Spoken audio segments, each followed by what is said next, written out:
Welcome back to the Sharing English podcast, where we explore stories from the English-speaking world, spoken slowly and clearly for curious English learners like you. Let's get started.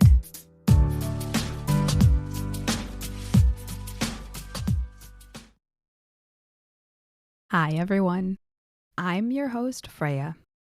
It's August, and for many in the English-speaking world, that means one thing: back to school. You can't escape this reality. There are back-to-school sales in all of the stores, autumn sports practices are starting, and students of all ages are drinking up the last bits of summer freedom that they can. Today we're going to talk about that. Let's dive into a big part of American life: high school. Whether you've seen it in movies, heard about it from friends, or just wondered what really goes on, we're going to break it down. Ages and grades, types of schools, what students study, the role of sports and clubs, and even things like getting your driver's license and after-school jobs. Okay, let's go back to the very beginning before moving on to high school. In the US, school officially begins with kindergarten, starting in August or September of the year a child turns 5. Some children attend what is called pre-kindergarten instead, and then do kindergarten the following year. Some kindergarten programs are full days at school. Some are half days where children go either in the morning or in the afternoon. To give you an idea of my experience, my birthday is in November, so I began kindergarten a few months before I turned 5. But most of my classmates had already turned 5. Does that make sense? And I went for half days. And then after kindergarten, students move on to first grade, second grade, and so forth, until you finish school with 12th grade. Now let's focus on high school. In the US, high school usually covers grades 9 through 12. That's 4 years, typically starting when students are about 14 years old and finishing around 18 years old. School is compulsory or required until age 16. Each year of high school has a special name. 9th grade is called freshman year. 10th grade, sophomore year. 11th grade is junior year. And 12th grade, senior year. Students usually go to the high school that's in their school district, which is a local area that decides where children attend based on their home address. School districts often share the name of the main city they include, but also sometimes include portions of neighboring towns or cities as well. For example, my school district included my city, along with portions of, I think, 3 neighboring towns or cities. Most school districts have only one high school, but larger ones might have several. Or definitely have several in the case of New York City. The majority of students go to public high schools. These are funded by local taxes and are free to attend. There are not testing requirements to get into a public high school. By default, you attend the closest public high school in your school district.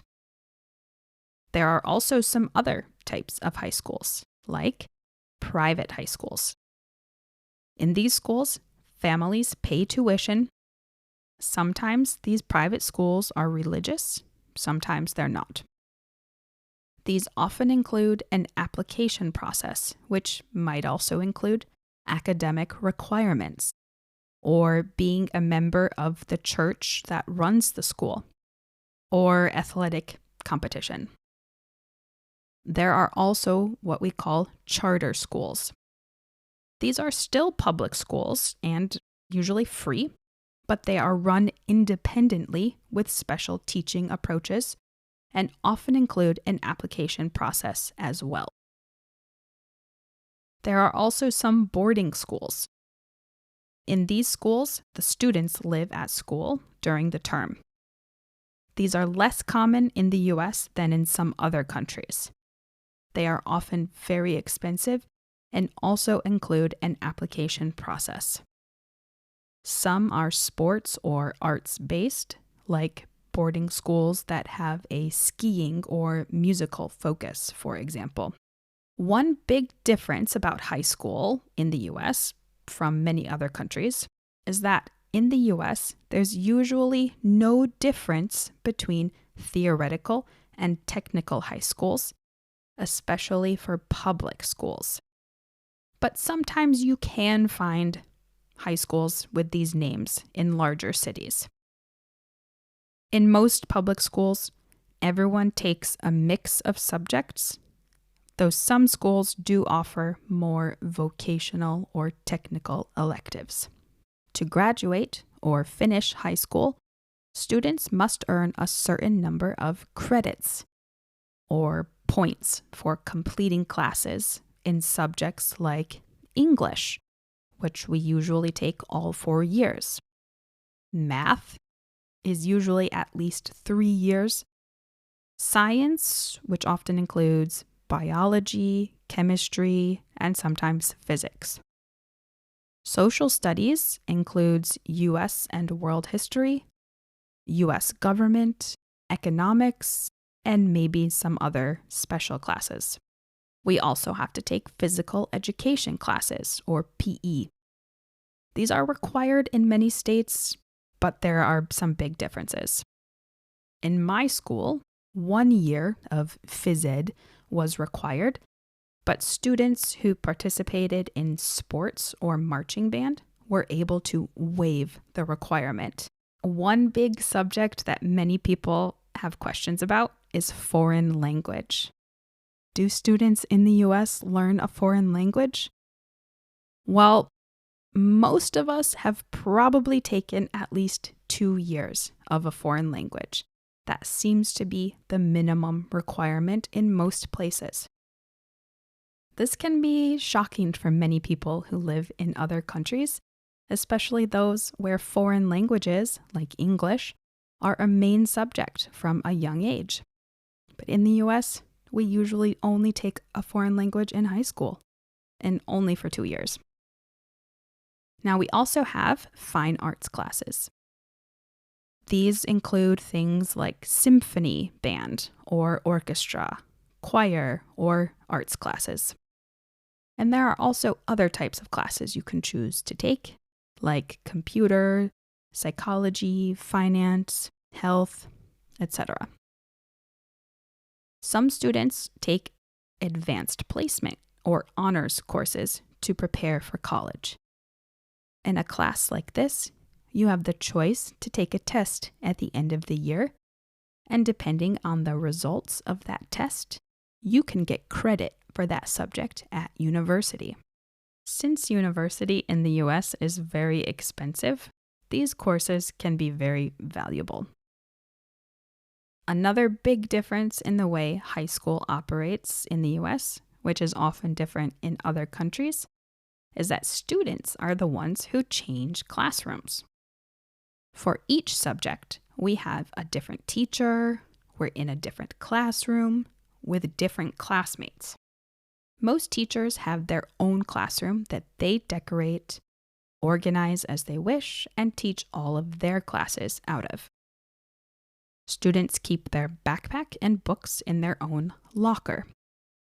There's a short break between classes, and you can usually grab what you need for the next class during that time. Now, as most people probably know, high school in the US is not just about academics. Extracurricular activities, which are things students do outside of class, are a huge part of the experience. You might have sports teams like American football, basketball, soccer, swimming, track and field. Or marching band, which is a musical group that often performs at sports games. And clubs, like debate, drama, art, robotics, and student government.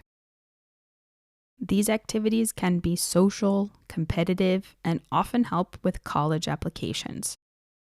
Meetings and practice for these things happen after school hours. Now I know what you're most curious about: social life.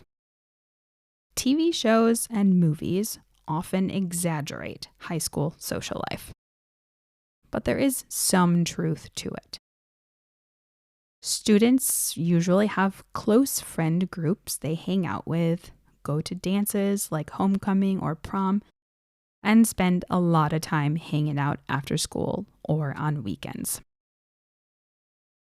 In many states, students can get a learner's permit to drive at 15 or 16 years old, and then a full driver's license a year later. That means some students, especially juniors and seniors, drive themselves to school. It's also common for older students to have part-time jobs after school or on weekends. These might be in retail, restaurants, or babysitting. So that's a real picture of high school life in the US. A mix of classes, sports, clubs, friends, and for many, the first steps toward independence. Each student's experience will be different, but there was a little glimpse into my experience. If you've been to high school in another country, what was your experience like? How was it different? I'd love to hear your stories. Thank you for listening to the Sharing English podcast. If you enjoyed this episode, I'd love it if you'd subscribe, leave a rating or review, and share the podcast with a friend who's also learning English. You can find out more about me and the podcast at our website, www.sharing-english.com. New episodes of the Sharing English podcast are available weekly wherever you listen to podcasts. As always, let me know, what topics are you interested in hearing more about? Until next time, keep listening, keep learning, and keep sharing English.